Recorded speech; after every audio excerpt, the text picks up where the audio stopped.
দর্শক, আমরা এখন আছি একটি প্রত্যন্ত গ্রামে। এখানে যে এক ভাই সে কোদাল দিয়ে মাটি কাটতেছে। এই যে এই পাশে নতুন পানি আসতেছে, এই নতুন পানি আসবে, এইখানে যাতে পানি না ঢুকতে পারে সেজন্য সে মাটি কেটে এখানে বাঁধ দেওয়ার চেষ্টা করছে। এই পাশে আছে তাদের এই যে ধান ক্ষেতটা যাতে ডুবে না যায় সেজন্য সে মাটি কেটে এখানে বাঁধ দেওয়ার চেষ্টা করতেছে। কিন্তু সে তো, আমি জানি সে বিদেশ থাকে, বিদেশ থেকে এসে এইভাবে মাটি কাটতেছে, কারণটা কি ভাই? ভাই আপনি আগে কি করতেন? ইলেকট্রিশিয়ানের কাজ, ওইখান থেকে কি আপনার সংসার ভালো মতো চলতো না নাকি?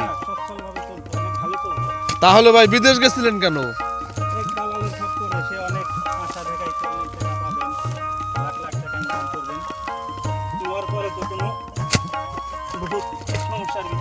কেউ দালালে আপনার আর খোঁজ খবর নেয় নাই?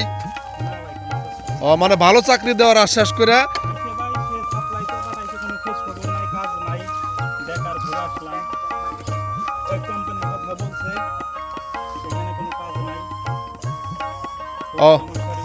হ্যাঁ হ্যাঁ।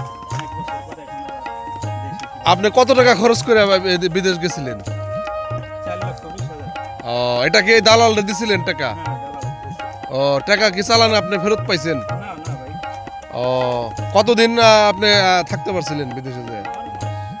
এর ভিতরে আপনার চলে আসতে হয়েছে, কাজ নাই, আপনি কষ্ট করতেছেন, রেমিটেন্স যোদ্ধা ছিলেন, কিন্তু ভাগ্যের কি নির্মম পরিহাস, আপনাকে কাজ মানে চালান আপনি উঠানোর আগেই আপনার দেশে ফিরে আসতে হয়েছে। তা আপনার জন্য ভাই দোয়া রইল, শুভকামনা।